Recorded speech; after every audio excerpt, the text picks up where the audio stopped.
nshaka ko ata n'umwe yogirwa nabi, nshaka ko leta yoba umuvyeyi ahumuriza bose akabakingira.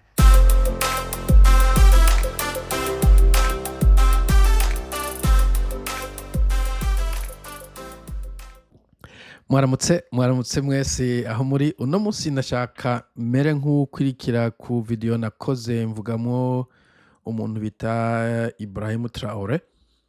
Ariko icambere nashaka ndabashimire abantu mwese muri kuraba ino video, ino channel, mukanagira ama comment. Ndabishima cyane, ni vyiza murakoze.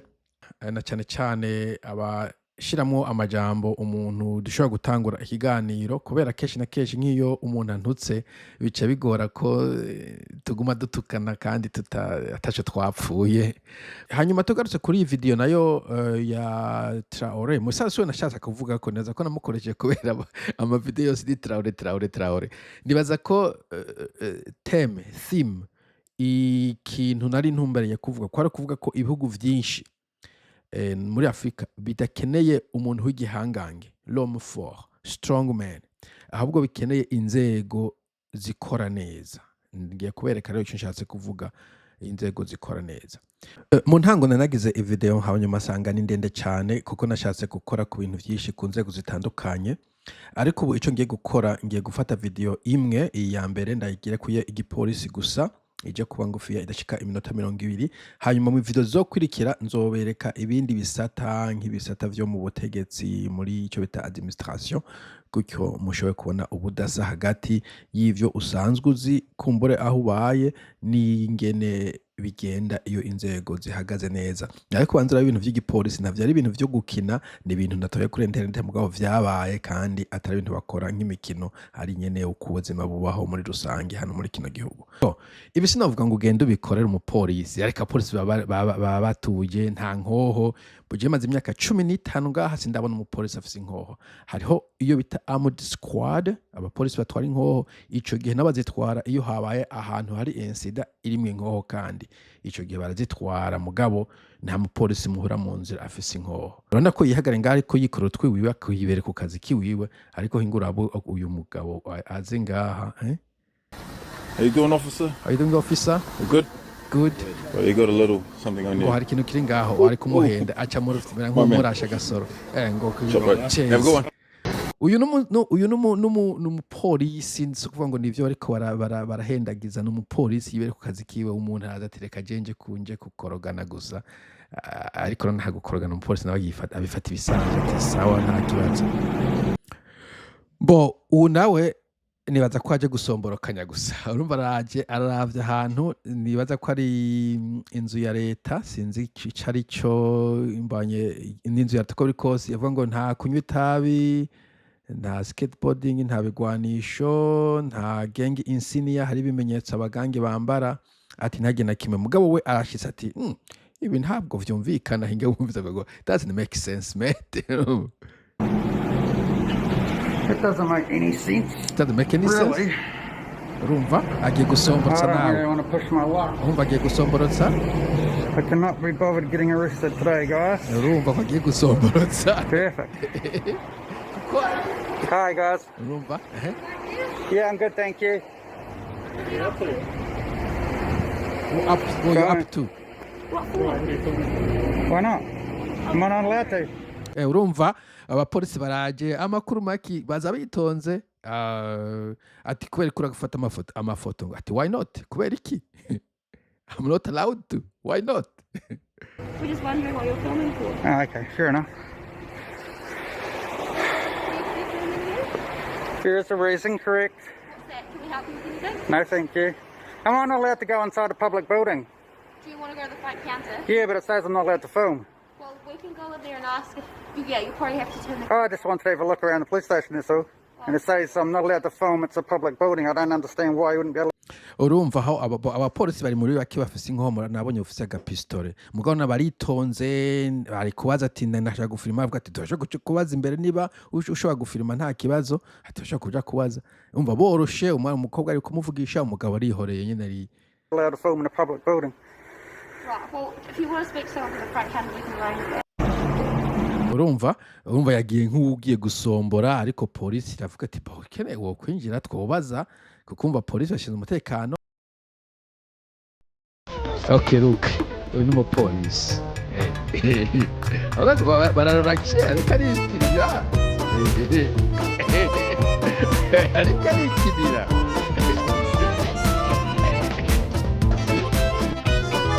arikinira ko umutekano we urahagije.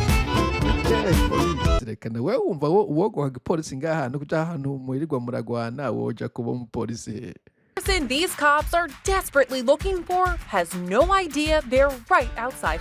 Iyi nayo urabona ko abapolisi baje ku muhana w'umwana ndabishyira kuri mayange kugira ngo umuntu mubibone. Umwana yatelefonye polisi sinzi ukuntu yabigenje avuga ngo nkeneye abapolisi ko baza kuri birthday yanjye. Hello? Is Zachary here? Bazakara ngaho. And this 5-year-old boy is just who they want to chat with. Zachary, can we talk to you for a second? No. Can we talk with you for a second? It started when Zachary called the police in his New Zealand city to invite them to his birthday. His mom followed up with officials to let them know what happened. Hello? Hello? Hi, this is Jim from police. Hi. Hi. I'm very sorry. Yeah. That was my nearly 5-year-old son. He was just telling me that he wanted to invite the police to his birthday party. Oh.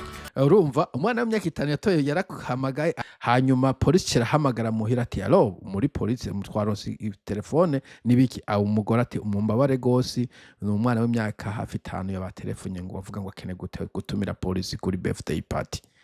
Umva kubera hari nomero ya polisi uhamagara bagaca baza iyo hari kibazo urgence. Little did the birthday boy know they'd actually show up. Don't put enough when all set.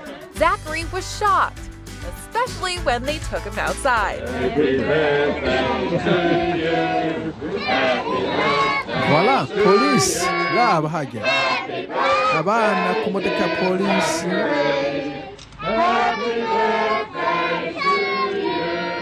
Wow.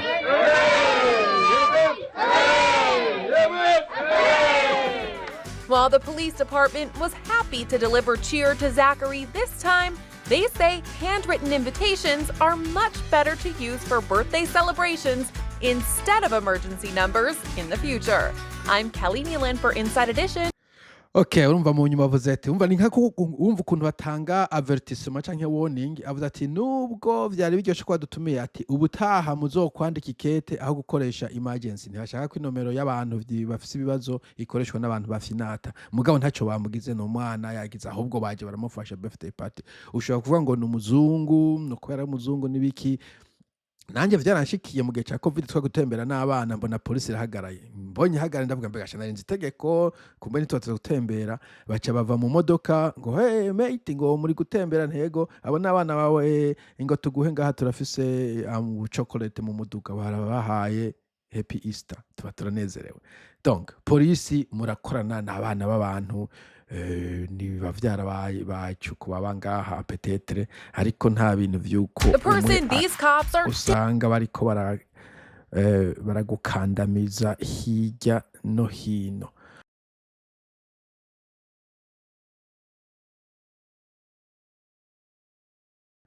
You were receiving infringement notice in the mail urumva uzobona ikete rije for failing to wear a seatbelt. Kubera wanse kwambara umukanda I don't consent to any of this. Yep. What are your details, if that's right? Just your name and date of birth. Ati umva musabe duha izina n'itariki wavukiyeho. What have to give that to you for? Yep, so umva tagwe kwango ntayo naguha ndabiguhera iki. So am I under obligation to give you that license? Ati ndaza kubiguha none.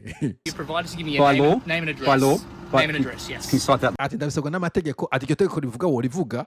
law for me, please? Yep, so it's the Summary Offences Act, which is 458. Act. Acha ati bagiti itegeko iri niri inama ni wacha ngo ni act ngo ntabwo ari tegeko. Law. So do you agree I'm a man?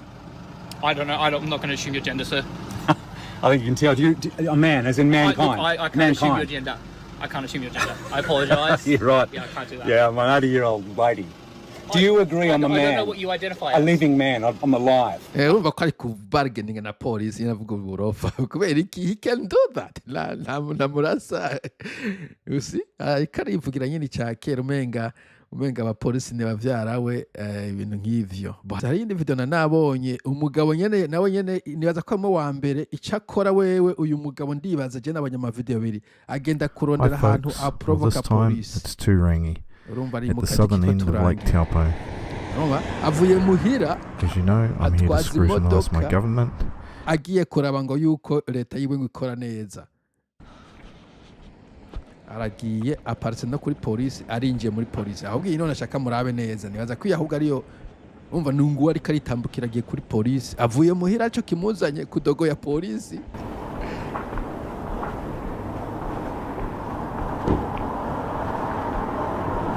Voilà arinjye aravyo ni umuryango nta no kudodora uruguranye nk'ugiye muri toilette no kudodora wanje kutadodora aruguru ni muryango ashitse mu vya polisi atanguye gufotora akantu kose a video. Sorry? No,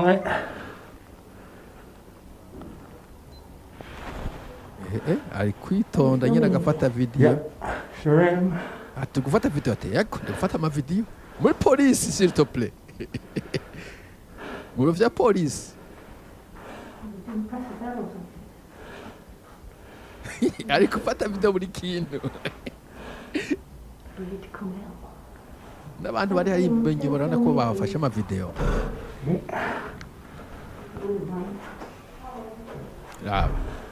Lava ari kwifatira ama video ashira kuri internet indani muri police station. I'll do my best. But you can ask for privacy if you want to sleep in another room. Urumva niba woyambaje ati ntunshiremo ati ndaje kugerageza ariko ati wowe ukeneye privacy genda mu kindi cyumba. Ugiye muri police kuko aba police bajya kwinyegeza niba badashaka kuba muri video. Can't believe this.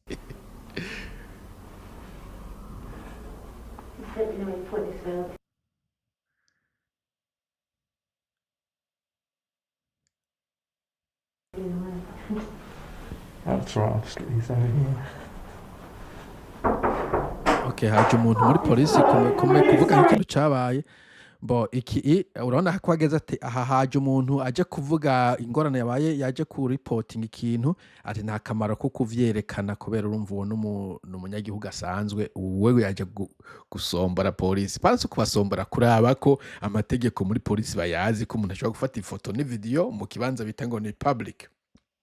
Bo umva rasimbishije uwo muntu hanyuma n'iminota 10 acari kafata ama video. Ari gufata video yo hanze yene wogaga no kwigenza. Hi, how are you today? Are you filming me? Because I would object to that, if you don't mind. I'm sorry, you're a government servant, you haven't got any option. Okay. Urumva uwo mudamu nawe ati uri kurafata amafoto ati I object ndavyanse nimba ari byo uri kurakora nawe umugati ati sorry wewe ukorera leta nta yindi option ufise kugufotora ntibibujije. So how can I help? Can I have a Freedom of Information Act form, please? Ati urashaka ashamuza ati nenda gufasha iki nubwo ntibaragwana yumvise ko umugabo z'amategeko ayumva nta kundi ni kwitegeko rivuga ushaka gufata filime muri public nje ntavyo narinze ahubwo ati ashavuga ati none gufasha ndagufasha ati urashaka ko mu formulaire abiri mugasho camuzanye yaje kurodera iduru. Two if I could, not the personal one. The general one, yeah. Yeah. I'm relieving here, so I'm just trying to find out where everything is. Okay, yeah. Sympathies. Urabona ari gutwenga nta bintu byo It can be a kurwana. real pain, yeah. Special Information Act. Ellen, where do you keep the... Bo icyo ndashaka kuvuga nakivuze sinashaka iyi video nagije ngaha mugabo nshaka kwereka yuko polisi n'abantu ni bene wacu bateze kubakurikiza amategeko. Umusanze kwibarabara muraganira izuba giriwe gute imvura yaguye umusomboye ni nk'uko usomba n'undi munyagihugu asanzwe arakwihorera abishoboye akakwitwarira kumbura ubaye aggressive cyane hariho ibindi bakora mugabo uri kurakurikirana amategeko umenya ko polisi atahantu muhurira nta kibazo mwigira mugiranira nabo ariko urabona ko n'amategeko akingiwe ushobora kugenda muri polisi ukafata amavideo witonze uvuze ati ndanza ati genda mu cyumba winyegeze mugabo ahandi je nshobora kumbuza ko ndafata amavideo nta benshi babikora kuko ikindi kintu abantu bagomba gusotora no kuvyura intambara mugabo hari ibintu byinshi ufitiye uburenganzira. Iyi video ibaye ndende kandi ageza aha undi munsi nzotora ikindi kintu mvuge ko kumbure nk'inzego zitwara canke ivy'igisirikare canke ibindi bintu hanyuma dukomeze tuganira kuri ibintu bijanye no kurondeza inzego zikora aho kurondeza abantu b'ibihangange arizo zitunze ibihugu vyo hanze bitunzwe n'inzego ziba zikora neza. Murakoze mugire umunsi mwiza mwiyibutse kwiyabona like and share.